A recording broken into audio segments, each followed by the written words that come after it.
मध्य भारतातील अग्रक्रम्य digital video Hindi news channel Partheshwar Samachar यांच्या 4थ्या वर्षगाठनिमित्त खूप खूप हार्दिक शुभेच्छा। या समाचारपत्राद्वारे आणि यांच्याद्वारे जे काही कार्य सामाजिक क्षेत्रामध्ये काम चालू आहेत किंवा या वार्ताहर याच्यामध्ये काम चालू आहे त्याबद्दल मी माझ्यातर्फे त्यांना खूप खूप शुभेच्छा देतो।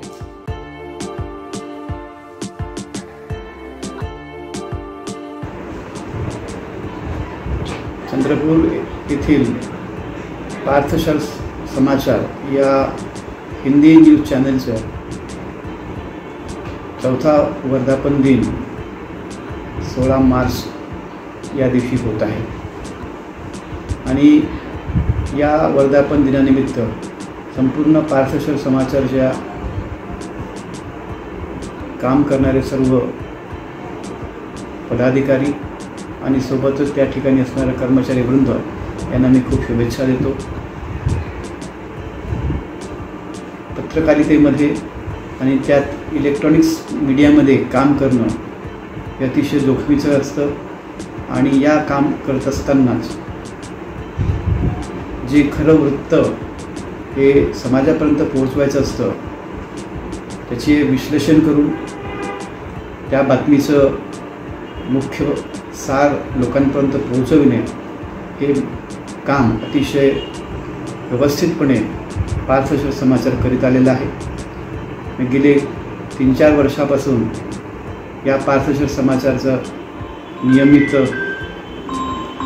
आपण पाहत असतो की एक ग्राहक म्हणा किंवा एक प्रेक्षक म्हणा मी हे ते पाहत असतो आणि अशा या पार्थेश्वर समाचारचं पुढे येणाऱ्या दिवसात भरभराटीचे राहो आणि त्यासोबतच त्यांचं वृद्धिंगत दरवर्षी होत राहावं अशी शुभेच्छा मी या ठिकाणी व्यक्त करतो आणि पुन्हा एकदा पार्थेश्वर समाचारचं अभिनंदन करून त्यांना 4थ्या वर्धापन दिनाच्या शुभेच्छा देतो।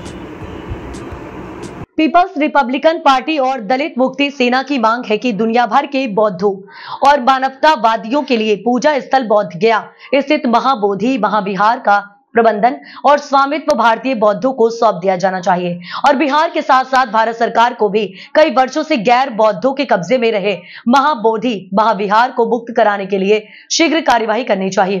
उन्होंने नागपुर में प्रेस कॉन्फ्रेंस लेते हुए ये बात कही है। उन्होंने बताया कि देश में अन्य धर्मों के मंदिर और पूजा स्थल उनके संबंधित धर्म के अंतर्गत है, लेकिन महाबोधि महाविहार जो बौद्ध की पूजा स्थली है बुद्ध के शासन के अधीन नहीं है। ये दुर्भाग्यपूर्ण है। भारत समेत पूरी दुनिया में महाबोधि महाविहार की मुक्ति के लिए आंदोलन चल रहे हैं।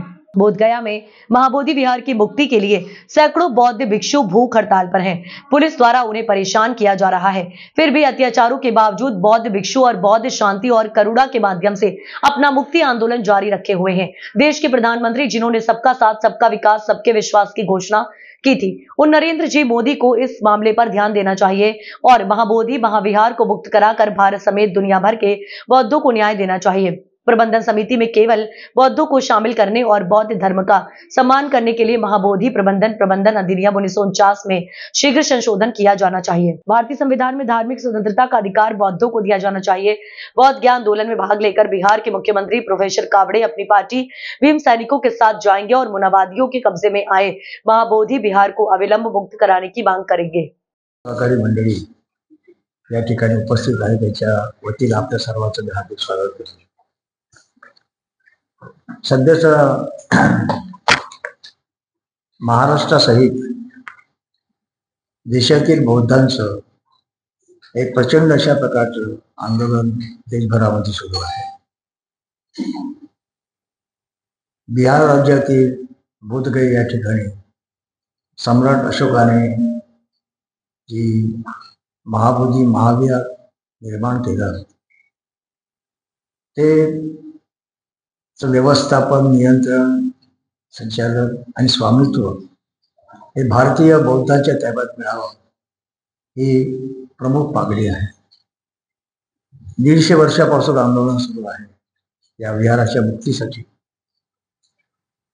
परंतु बिहारचं सरकार असेल किंवा केंद्र सरकार असेल त्यांनी अद्यापर्यंत कोणत्याही प्रकारची दखल घेतली नाही. या साधा प्रश्न असा आहे की मंदिराची मालकी आमच्या हिंदू बांधवांकडे आहे, मशिदीची मालकी आमच्या मुस्लिम बांधवांकडे आहे, चर्चेस असतील त्याची मालकी आमच्या ख्रिश्चन बांधवांकडे आहे, गुरुद्वारा असतील तर त्यांची मालकी आमच्या शीख बांधवांकडे आहे. पण दुर्दैवानं केवळ भारतातीलच नव्हे संपूर्ण जगातील बौद्धाचं श्रद्धास्थान असलेलं, ज्या ठिकाणी सिद्धार्थ गौतमाला बुद्धत्व प्राप्त झालं, ज्या बोधिवृक्षाने सम्राट अशोकाने त्यांच्या स्फूर्तिकृत्याचं जे आपल्या बिफोर ख्राइस्ट 300 वर्षापूर्वी जे महाविहार निर्माण केलं ते मात्र बौद्धांच्या ताब्यात आहे. त्याचं संचालन, व्यवस्थापन गैरबौद्धांच्या हातामध्ये आहे. केवळ एवढंच नाही तर त्या ठिकाणी विद्रुपीकरण केलं जात आहे. त्या ठिकाणी मग ते काय म्हणतात, ते मेल्यानंतर काय करतात, ते श्राद्ध, पिंडदान त्या ठिकाणी केलं जातं. जिथे भगवान बुद्धाच्या 5 शिष्याची जी मूर्ती आहे त्याला तिथले पंडित, पुरोहित, महंत त्याच्या ताब्यात आहे. ते 5 पांडव म्हणून त्याची ओळख करून देतात, कपड्यांनी झाकून ठेवलं आहे. आणि देश विदेशातील जे बौद्ध त्या ठिकाणी जातात तर अशा प्रकारे चुकीची माहिती धम्माबद्दल अशा प्रकारे गैरप्रकार त्या ठिकाणी केला जातो. अत्यंत गंभीर बाब आहे की पहिल्यांदा जवळजवळ 123 वर्षाचा संघर्षाचा इतिहास आहे. 123 वर्षापासून संघर्ष सुरू आहे की महाबोधी, महाविहार हे बौद्धांच्या ताब्यात मिळायला पाहिजे. चुकीचं काहीच नाही.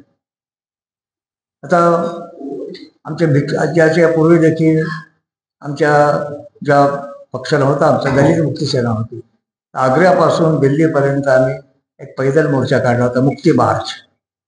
2च मागण्या होत्या, एक नामांतराची होती आणि इंग्रजी होतं त्यावेळेस आणि दुसरी मागणी होती बुद्धगयेचं महाबोधी महाविहार बौद्धाला मिळावं, ही ती मागणी होती. त्यानंतर अनेक आंदोलनं झाली होती. बंदे सुरेश साई उपोषणाला बसले होते, आम्ही त्या ठिकाणी गेलो. त्यांना भेटून नंतर आम्ही पाटण्याला गेलो. लालू प्रसाद यादव मुख्यमंत्री असताना त्यांना भेटलो. त्यांनी देखील सहमती दर्शवली की बरोबर आहे, ही बौद्धांची विरासत आहे, ते बौद्धालाच मिळाली पाहिजे. पण म्हणे आमचं राज्य सरकार काही करू शकणार नाही, केंद्रात आपल्याला दिल्लीला जावं लागेल, प्रधानमंत्र्याला भेटावं लागेल आणि त्यांना कन्व्हिन्स करून हा प्रश्न आपल्याला सोडवता, असं ते म्हणाले. अशी ही सातत्याने ही प्रक्रिया सुरूच आहे. त्या आंदोलनानंतर महाबोधी महाविहाराच्या व्यवस्थापनामध्ये टोटल एकूण 9 सदस्य असतात. 4 बिगर बौद्ध आणि 4 बौद्ध भिक्षू. आणि अध्यक्ष जो असतो तो मात्र गया जिल्ह्याचा जो जिल्हाधिकारी असेल तो त्याचा अध्यक्ष असतो. तो देखील कसा, तो हिंदूच असला पाहिजे. गया जिल्ह्याचा जिल्हाधिकारी जर नॉन हिंदू असेल त्याला अध्यक्ष बनता येणार नाही.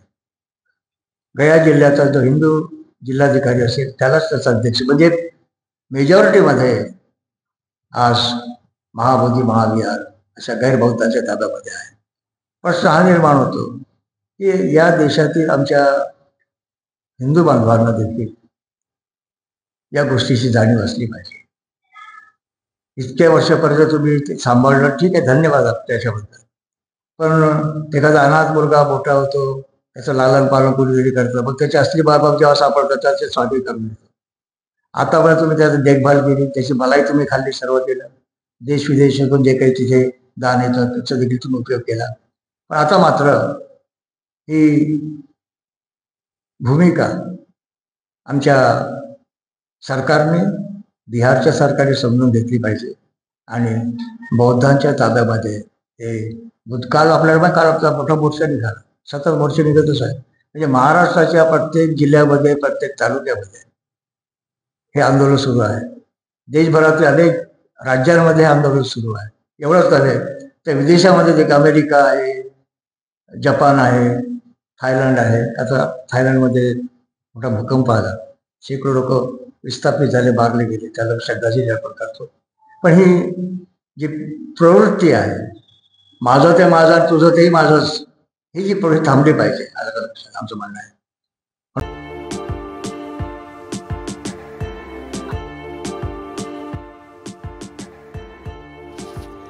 कांग्रेस नेता तथा राजरक के पूर्व नगर अध्यक्ष श्री अरुण भाऊ धोटे की ओर से पार्थशर समाचार को चौथी वर्षगांठ के उपलक्ष्य में हार्दिक शुभकामनाएं तथा 5वें वर्ष में पदार्पण करने हेतु हार्दिक अभिनंदन।